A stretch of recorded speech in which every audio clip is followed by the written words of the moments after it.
어디까지 주는 것이 세법으로 인정되는 것인지. 그러니까 특히나 생활비 같은 경우는 네. 한 달에 300만 원씩 용돈을 주고 있다 성인 자녀한테 다 징여는 맞아요. 대신 견디고 듣다 보면 늘어나는 재테크 지식 시작합니다. 그리고 세무사는 이렇게 보니까 생활비, 교육비 네. 무턱대고 징여하다가 세금 폭탄 맞는다 이런 기사들이 있더라고요. 네. 그러니까 이게 어떤 질문을 제가 드리고 싶냐면 징여는 한도가 정해져 있잖아요. 네. 그래서 부모가 자식에게 돈을 막 주다가 그 징여 한도를 넘어가게 되면 이거는 세금을 내지 않고 돈을 줬기 때문에 탈세가 되는 것이다. 네. 다만 국세청에서 안 건드리는 것뿐이다. 이런 네네. 얘기가 좀 있어요. 네네. 우리가 부모가 자식한테 돈 주는 거 일일이 다 하면 뭐 학원비부터 시작해서 뭐 그렇죠. 대학 등록금부터 네. 시작해서 뭐 네. 자녀 결혼할 때 뭐 이렇게 여러 가지가 있잖아요. 네. 어디까지 주는 것이 세법으로 인정되는 것인지 네. 명확한 기준을 좀 알고 싶어요. 네. 기본적으로 증여라고 하면 네. 무상으로 네. 부의 이전이 일어나는 경우를 증여라고 보거든요. 그래서 부의 무상 이전이 일어났기 때문에 원칙으로 치면은 다 증여는 맞아요. 대신 네. 말씀하신 대로 그러면 자녀가 처음 태어났을 때부터 증여가 발생하는 게 그러니까요. 말이 네. 되냐라는 부분이 문제가 생기거든요. 네. 그렇기 때문에 왜냐하면 부양의 의무가 있기 때문에 네. 그렇기 때문에 이제 일반적으로 상증세법의 비과세 이 부분은 증여로 보지 않겠다라는 부분이 정해져 있습니다. 이거는 부모가 자식을 위해 돈을 썼지만 네. 이건 증여를 보지 않는다. 네, 맞습니다. 그게 정확하게 나와 있다는 네, 거죠. 맞습니다. 네. 그래서 법에 있는 내용을 잠깐 말씀을 드리면 사회통념상 인정되는 이재구호 금품, 치료비, 네. 피부양자의 생활비, 네. 교육비, 기타 유사한 것으로서 해당 용도에 직접 지출하여야 하며 다음 어느 하나에 해당하는 것들이다 라고 해서 그 다음 하나에 어느 하나에 나오는 내용들이 학자금, 네. 그리고 기념금, 축하금, 부의금, 이런 내용도 있고요. 혼수용품으로서 네. 뭐 이불 사주고. 그렇죠. 통상 필요하다고 네. 인정되는 금품인데 그 중에 차량이나 주택은 제외입니다. 그렇구나. 그리고 그 호화 사치용품 이런 것도 제외예요. 그러니까 사회 통념상 봤을 때 별장 그러면 호화 사치용품이라고 보여지잖아요. 그렇죠. 네. 네. 결혼하는 자녀한테 부모가 별장을 사줘. 네. 이게 통념상 이게 필수적으로 우리가 하는 건 아니니까. 네. 흔히 예전에 뭐 전문 직종들, 네. 뭐 변호사, 검사, 판사 이런 분들이 결혼할 때 열쇠 3개를 들고 온다, 뭐 열쇠 5개를 들고 온다 이런 얘기가 예전엔 있었잖아요. 맞아. 영화에도 나왔었고. 네네. 그 열쇠들이 결국은 뭐 집 열쇠, 차 열쇠 뭐 이런 건데 그것들은 다 증여로 본다는 거죠. 원칙으로 치면 다 증여다. 네. 그래도 뭔가 좀 저 되게 빡빡하게 알고 있었거든요. 네. 그러니까 일반적인 생활비 학원비 내는 것조차 따지고 보면 증여다. 근데 국세청에서 안 건드리는 것뿐이다. 워낙 그런 사례가 많고 그거 어떻게 다 적발을 하느냐. 그렇게 하면 안 걸릴 사람 어디 있느냐. 하지만 우리는 탈세를 하고 있는 거야. 라고 얘기했던 사람들이 있었거든요. 그래서 진짜 그럴 수 있겠다. 이게 성인이 5천만 원까지죠, 10년. 네, 맞습니다. 그거 넘어가는 순간 이게 탈세가 되는 거일 수도 있겠구나 싶었는데 방금 말씀해 주신 거 보니까 사회 통념상 이루어지는 것들은 증여를 보지 않는다라는 거죠. 네, 맞습니다. 다만 차량과 주택에 대해서는 증여를 본다. 이런 집들도 있어요. 결혼할 때 자식이 잘해가지고 집은 자기 힘으로 산 거예요. 그 부모가 미안한 거야. 고맙기도 하고 대견하기도 하고 그래서 야 차는 아빠가 사줄게. 이러면서 자동차 사줄 때 있거든요. 요거는 사실상 증여로 본다는 거죠. 네, 맞습니다.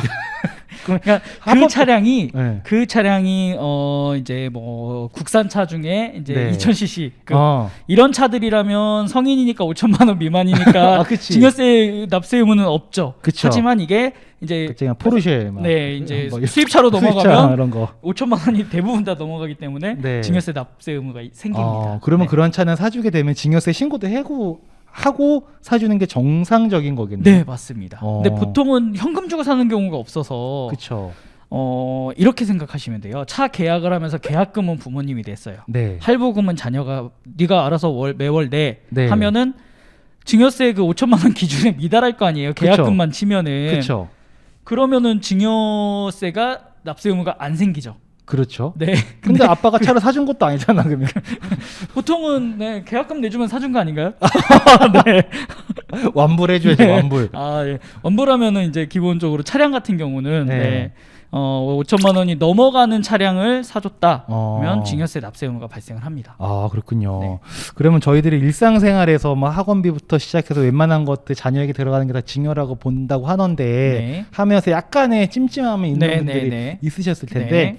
여러분께서 사회 통념상 지출되는 것들을 자녀에게 주고 있는 것이라면 전혀 문제될 게 없다라고 네, 네. 봐도 되겠네요. 네. 네. 물론 이제 금액적인 부분에 대해서는 신경을 쓰실 필요는 있어요.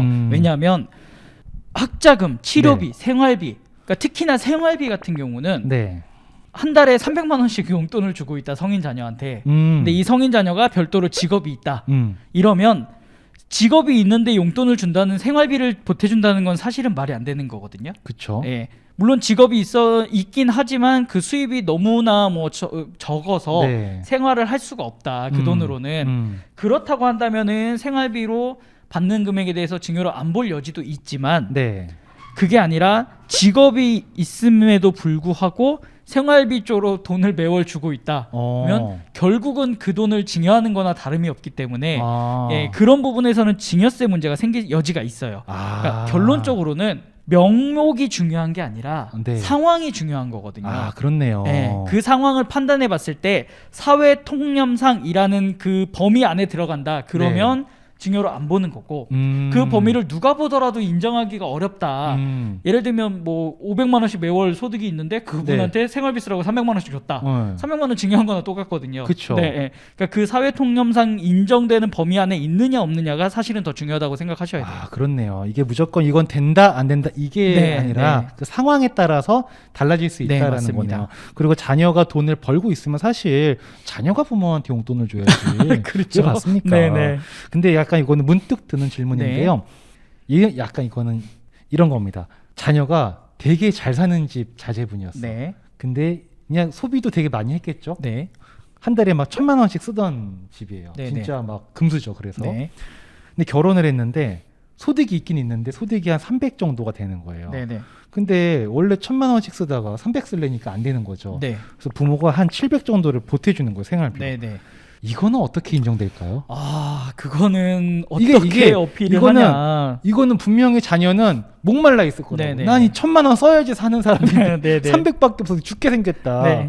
부러운 사람인데 네네. 그런 사람이 있다. 그럼 이건 어떻게 해석이 돼야 될까요? 일단은 이분이 1,000만 원을 매월 사용하게 되는 그 내용들이 있을 거 아니에요. 그렇죠. 흔히 얘기하는 뭐 치료비가 필요하다라든가 네. 아니면은 본인의 그런 소비 네. 부분에 이제 통상적인 소비 부분이 그 정도 금액이 된다. 뭐 차량 유지비부터 시작해가지고 네, 네. 그런 것들을 입증을 해서 인정을 받을 수 있다 그러면 증여로 안 보겠지만 네. 그거를 사치품을 쓰는데 사용한다 사는데 쓴다거나 네. 아니면 본인이 뭐 적금이라든가 재산을 네. 증식하는데 쓴다거나 네. 그런 경우라면은 증여로 얼마든지 예, 납세 의무가 생길 수 있는 거죠. 그렇네. 이거는 상황에 따라 달라질 수 있겠네요. 네, 맞습니다.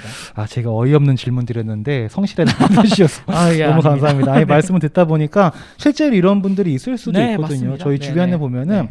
잘 사는 집 자제분들이 있잖아요. 네, 그런 네. 분 충분히 그럴 수 있는 상황이어서 갑자기 제 일은 아니지만 네. 궁금해서. 이게 그 상속 증여세법의 통칙이라는 게 있어요. 네, 네. 예, 통칙은 이제 말 그대로 그냥 시행 규칙 같은 걸 만들어 놓은 건데 네. 그 통칙에 정기예금, 적금 등에 사용하거나 주식, 토지, 주택 등의 매입자금 등으로 사용하는 경우에는 증여세를 과세하겠다. 약간 라는 재산 게 정해져 축적에 있거든요. 관련된 네, 것들. 맞습니다. 그게 명목은 생활비 명목으로 받았다고 하더라도 네. 그 돈을 받아서 재산을 축적하는데 사용했다 그러면 그거는 증여로 볼 여지가 있다. 예. 상식적이네요. 그래서 국세청이 아니 학원비도 원래는 다 탈세다 이렇게 볼 수도 있다라는 얘기를 들으니까 되게 네네. 깝깝하더라고요. 네네. 아니 부모 자식 간에 학원비도 못 네네. 대주나. 근데 오늘 좀 뭔가 속이 후련해졌습니다. 다행입니다. 네, 좋은 네. 말씀해 주셔서 감사합니다. 네.